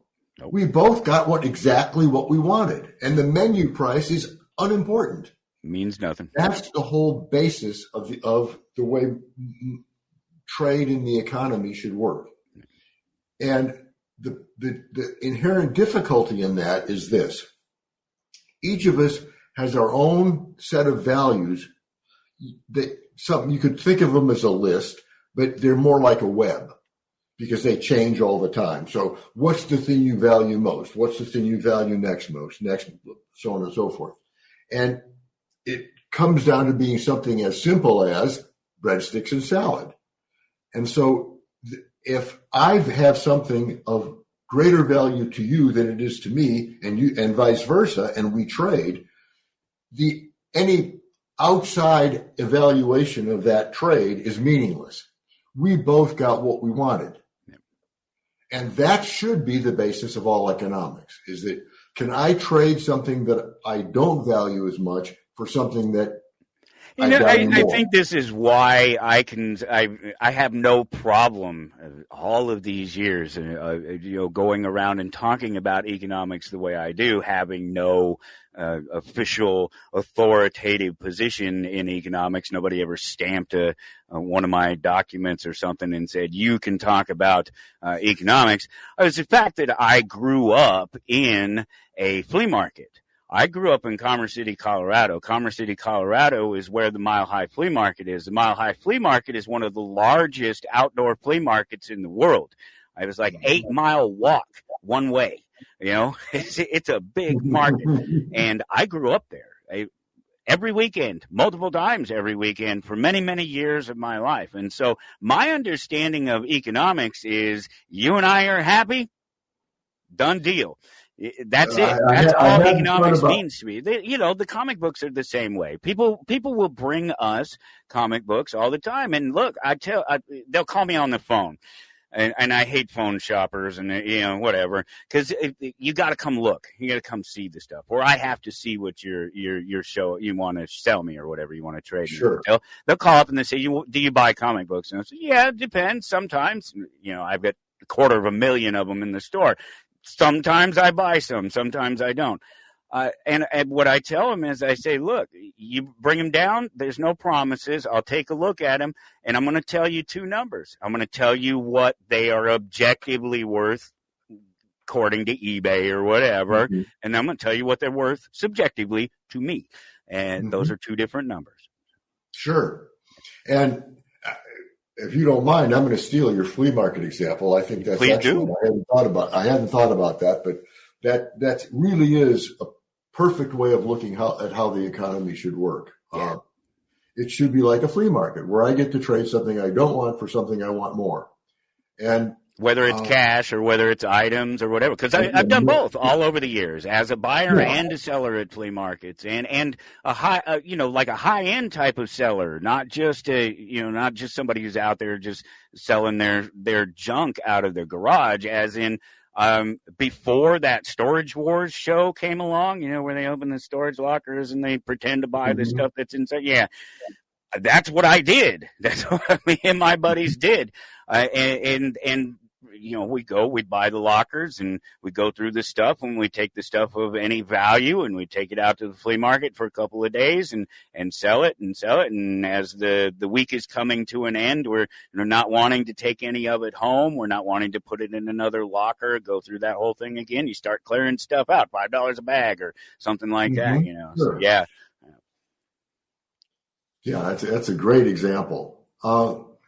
Another thing that people don't understand as well as I would like to see them understand is capitalism itself.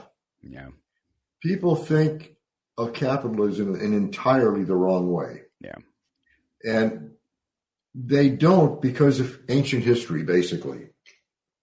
If you look at the economy from the year 0 to, say, 1500 and analyze, as I have, per capita GDP. Per capita GDP is a measure of how much wealth there is distributed among the number of individuals there are. Between 0 and 1500, per capita GDP didn't move. That is, people in the world were no better off than they were in the year 0. And most people weren't making things for other people and necessarily exchanging and creating what we would understand to be an economy. Yeah. Right. Yeah. And that's the reason there was no such thing as capitalism. Right. Yeah. There was trade. It was also because there was nobody to invest. See, that's the first thing about capitalism is capitalism, like economics, is not necessarily about money. When we get done here, I'm going to go for a run. I run every day. I lift weights every day. Why do I do that? Because I'm a capitalist. I'm investing my time and energy today for something better in the future. Absolutely. That's what capitalism is all about. Capitalism is the economics of hope. It's saying that I can invest today and get more tomorrow because of that. Now, what changed between, say, 1500 and 1700 was there was minor capitalism starting. People were investing in stuff like the steam engine would be a good example. Okay, yeah. And so suddenly things started to take off a bit. Then around 1700, in the American colonies, it pretty much went crazy. We built the first nation that was founded on capitalism. We were the first country to have in its constitution or in its laws anywhere a patent system. Well, without a patent system, people aren't going to invest. Why would I invest in you, in this idea of yours, if this guy over here can steal it tomorrow? Yeah. I want to invest in something that I can make a profit from. Just like when I go running, I want to be able to profit from that. I want to know that I'm going to be healthier tomorrow because I ran today. And so what the thing that changed was this. We call it the pie idea. In 0 and up through 1500, the stuff in the world, the amount of value that existed was fixed. Right. There was only this much of it. What that meant was if you wanted more, you had to take it from somebody else. So the reason for disliking the rich back then was very well founded. If they were rich, they got it on your back. They did it on your back, yeah. No doubt about Not it. much has changed, it seems, in some senses. Now, I'm not one of those guys. Yeah. No, because look at somebody like Bill Gates. Yeah. He's rich. Yeah. But we are all immeasurably richer because of him. Because of him, yeah, absolutely. Look at what we're doing right now. Yeah, exactly. I'm on a PC. I am too, and I'm using strictly, I think, except for the thing we're doing, the conversation, how we're having the conversation, the way we're connected, was all created by Microsoft. So yeah, and what has that done for us? A lot. It's huge. Yeah, immeasurable. It really is. Yeah, one of my articles on the website is "Does Amazon Deliver?" And the point of it is that people blame Bezos for being rich. Sure, he's rich, but he's made all of us richer. In fact, I think I break it down on the website if I remember right. I think it's like $4,000 a person richer because Bezos exists. Really? Wow. Oh yeah, that's quite an accomplishment. Look at the huge amount of time it saves us. Look at the money it saves us, and so because of that, we're all richer. Yeah. Now, yes, he's richer than I am. Yeah. But what do I care as long as I'm richer than I was yesterday? Really. Yeah. And that's the whole point of capitalism, is that the capitalists today don't get rich by taking a bigger slice of the same size pie. Right. They get richer by making the pie 10% bigger and taking 5% of it. So we all win. We all get a profit from everything that happens. Look at things like cell phones. Any of the things that make our lives better all happen because a capitalist did it. Yeah. Look around your house. What is government giving you? Do you see something in your house that came from government? I don't think so, unless it's a tax bill. Oh yeah, actually. Yeah.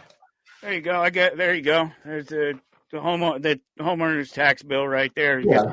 Half of it. Let's see. Shawnee County real estate tax statement. Let's see. First half, $1,012.79. Yeah, but all the stuff you see in your house was given to you by capitalism. I'm pretty Capitalism created that for you. Yeah. And that leads to another question that people always ask me about, and that's income inequality. Income inequality is a good thing. Right. You have to have it. Yeah. And here's why. When something new comes out, it's typically very expensive. So like a computer. If I remember right, I may get the number a little bit wrong, but it's close. I bought the TRS-80 Model 1, item number, manufacturer number 640. I was what's called an early adopter. Mm-hmm. And I probably improved a lot of my economic position because I had a computer. Nice. Yeah, I bet. That computer cost me about $3,000 in today's money. Yeah. Okay. By today's standards, it's a paperweight. Calculator. Yeah. Now, how did that change happen? Well, because early adopters bought these things, there was profit in it. There's money in them. So they started improving them. Go figure. That's how we got to cell phones today that are literally millions of times more powerful than that TRS. Oh, I know. It's crazy. So we've got something in our pocket that beats that. But it beats it because early adopters adopted it. And so the only other really cool example like that I'm familiar with the computer thing as well, because before that time period where you're talking about, we had to build our computers. We had to make our own computers. That's right. You could buy kits and things like that, but you had to make your own computers. Mm-hmm. And that's another investment in it. VCRs. I remember sort of 1982, $400 and $400 in 1982 dollars. So $400, whereas today, one, you wouldn't buy a VCR, but two, if you did, you could buy it for like $20. That's right. Yeah, you're exactly right. Yeah. And so you can think of the economy sort of like a rubber band, where the adopters lead out the way, stretch. But then as that rubber band starts to contract, it drags everybody else along with it. Pulls everybody with it, yeah. Yeah, it doesn't so snap, we all get the benefits of what those people did. But without that income inequality, there wouldn't be any early adopters. Yeah. Because they couldn't be. Exactly. The money wouldn't exist to do that. Yeah. And so you have to have income inequality. I love early adopters. As a technology guy, my favorite people are early adopters because they go out there and they spend all that money that I come along like 6 months later and spend about a quarter of it. Exactly right. That's exactly right. And so, income inequality, and I should point out, by the way, the places where income inequality is the greatest, and most people don't, would be like North Korea. Mm-hmm. The actual socialist countries are the places where the people are ridiculously poor. Well, that's the socialist lie. What the socialist lie is that they're not capitalists. The socialists are capitalists. They're just doing it with your money. Yeah, they're buying things. They're out there on the free market buying things from other people, whoever they want, wherever they want, whenever they want. They just do it with your money. Mm-hmm. Yeah, and so, the whole idea of income inequality just doesn't make sense. No, it's a silly thing. It's one of the worst conversations that you can get into with somebody because they don't get it. They think that everybody. I don't know what they think. I really don't. Yeah. All I see is jealousy. It's just sort of red-faced monster of I think jealousy. You're right. I think that's, but it's also because of fixed pie thinking. Is that they're still thinking as though it's 1,500, and that if you got rich, it's because they took it from you. Yeah, fair enough. Because we still do that, right? We still have that conversation about taking from the rich and giving to the poor. Which is just Billie Eilish the other day, the singer Billie Eilish just the other day, all over the press about telling off billionaires. Oh, you guys are so bad. You should be giving rich people your money. And that there's so much wrong with that. First of all, you're rich, so just shut your face. Second of all, you're Billie Eilish. Nobody needs to listen to you. Third, let's talk about the actual economics of being poor. We give poor people money, a lot of money. And you know what? We still have poor people. You know why? Because money is not what fixes poor people's problems. It sure doesn't. Yeah, I'm all for some sort of a safety net, as long as the safety net is built in a way that it gets you out of the safety net quickly. Wouldn't that be great? Wouldn't that be great? I mean, we should be trying to empower people, not keep them in poverty. Yeah. And that's precisely what most of our safety net things do. They just keep people in poverty. Yeah. You give them enough to subsist, but not enough to get out. Yep. And as far as I'm concerned, that should be a crime. Yeah, I think it is. I'm pretty sure it is. But when it's done by the government, who's to say? Yeah. A quick thing to trade off in on your music thing that a lot of people also don't realize is the first good guitar I got was a Telecaster. Okay, and nice. If I remember right, it cost about $300, which would be about $3,000 in today's numbers. Yeah. As it happens, last week I bought another Telecaster. Haven't gotten it yet, but I wanted to try an offset Telecaster, so I ordered one from the mod shop. Okay, about $3,000. Uh-huh. Yeah. Okay, now, but people would say, well, then everything's no, because here's the difference. When I bought that first Telecaster, I played in the band, and we were getting like maybe $10 a night a piece. And I was in a pretty good band. I mean, we opened for a lot of big people, and we were still making 10. Even opening for really big people, we were only making $100 a night. $100, yeah, sure. Well, now I play in a band, and I wouldn't play for $100 a night. Right. I'm making way more than that. Yeah. And there's a relative rise in what you get in return for what you put out. That's the whole point. That's what we've been talking about the whole time, right? Yeah. I hate to interrupt you, but we're down to like 40 seconds. Okay. Go. Anything you want to say, just drop it out there real quick, yeah. Well, just I know there was we could keep going, and we'll have to do it again sometime. Love to talk to you again sometime. But yeah, just anything you want to drop out there in the last few seconds.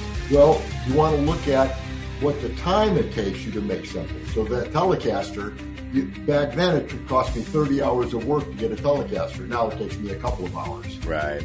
That's the way to measure how much something costs, is how much of your time does it take to get it. That's where the value comes in, right? That's where you derive value from. I hate to do it, but I got to let you go. The network, the commercials, the show, it all ends at a certain time, and there's nothing I can do about it. Thank you so much, Doug Cardell. WhySocialismStruggles.com, DougCardell.com. Thank you so much. You're listening to Toward Anarchy on the Republic Broadcasting Network.